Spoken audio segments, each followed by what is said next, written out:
আসসালামু আলাইকুম সবাইকে সামিউল সায়েন্স একাডেমির পক্ষ থেকে আন্তরিক শুভেচ্ছা অভিনন্দন। আজকের ক্লাসের বিষয়বস্তু পঞ্চম শ্রেণী ষষ্ঠ অধ্যায় গণিত, পেজ নাম্বার 98। পেজ নাম্বার 98 এর যে প্রশ্নটি আজকে আমরা সলভ করব সেই প্রশ্নটি আমরা পড়ি। প্রশ্নটি হচ্ছে, রাকিব ক্রয় মূল্যের চাইতে 12% কমে 7040 টাকায় একটি টেবিল বিক্রয় করলো।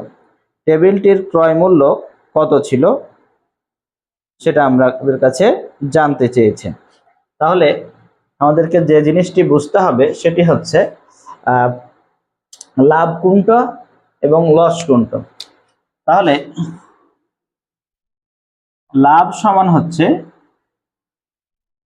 বিক্রয় মূল্য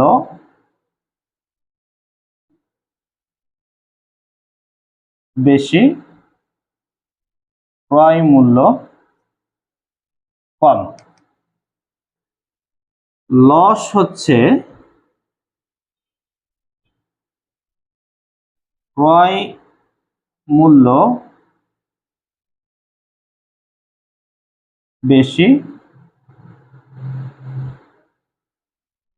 বিক্রয় মূল্য কম। তাহলে আমাদের লস হয়ে যাবে। তাহলে সে বলেছে কি 12% ক্ষতিতে সে টেবিলটি ক্রয় করেছে। তাহলে আমরা এই অঙ্কগুলো ঐকিক নিয়মে করার জন্য আমরা 100 টাকাতে কত টাকা ক্ষতি হলো সেটা আমরা আগে বের করে নিই। তাহলে 100 টাকাতে যদি 12% ক্ষতি হয়, মানে 12 টাকা ক্ষতি হয়, তাহলে তার ক্রয় মূল্য হচ্ছে 88 টাকা। তাহলে আমরা বলতে পারি বিক্রয় মূল্য 88 টাকা হলে ক্রয় মূল্য 100 টাকা। বিক্রয় মূল্য 1 টাকা হলে ক্রয় মূল্য 100/88 টাকা। বিক্রয় মূল্য 7040 টাকা হলে ক্রয় মূল্য 100 × 7040/88। তাহলে এই 7040/88 হলে আমাদের ক্রয় মূল্য হয় 8000 টাকা। তার মানে সে কত টাকা লস করেছে?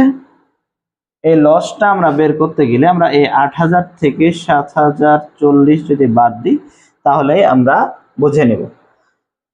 তার মানে মোটামুটি 960 টাকা সে লস করে টেবিলটি বিক্রয় করলো।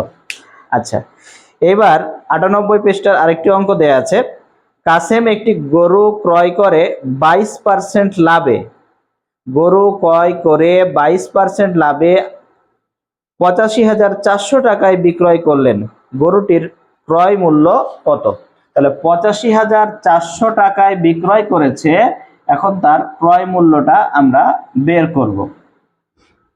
তো ক্রয় মূল্য বের করার জন্য আমাদের এখানে যে ক্ষতিটা ছিল, এই ক্ষতির জায়গায় বলা হয়েছে যে 22% লাভ করেছে। এই 22% লাভ বলতে আমরা যেটা বুঝি সেটা হচ্ছে 100 টাকায় 22 টাকা লাভ। তাহলে 85,400 টাকায় কত টাকা তার লাভ হয়েছে এটাই আমরা বের করব। তাহলে তার বিক্রয় দেখো যে আমরা এই 100 টাকায় লাভ করেছে 22 টাকা, তার মানে তার বিক্রয় মূল্য কত? 122 টাকা। তাহলে বিক্রয় মূল্য 122 টাকা হলে ক্রয় মূল্য 100 টাকা হয়, এবং বিক্রয় মূল্য যদি 1 টাকা হয় ক্রয় মূল্য 100/122 টাকা। তাহলে সে বিক্রয় করেছিল কত টাকায়? বিক্রয় করেছে 85,400 টাকায়। বিক্রয় মূল্য 400 টাকা হলে 100 × 85,400/122। তাহলে আমরা এটাকে কাটাকাটি করলে যেটা আসে সেটা হচ্ছে 70,000 টাকা। তার মানে তার ক্রয় মূল্য ছিল 70,000 টাকা এবং বিক্রয় মূল্য হচ্ছে 85,400 টাকা। ধন্যবাদ সবাইকে। যদি আমার ভিডিওটি পছন্দ হয়ে থাকে, ভালো লেগে থাকে, তাহলে লাইক, কমেন্ট, শেয়ার করে অন্যদেরকে দেখার সুযোগ করে দিন। ধন্যবাদ। আসসালামু আলাইকুম।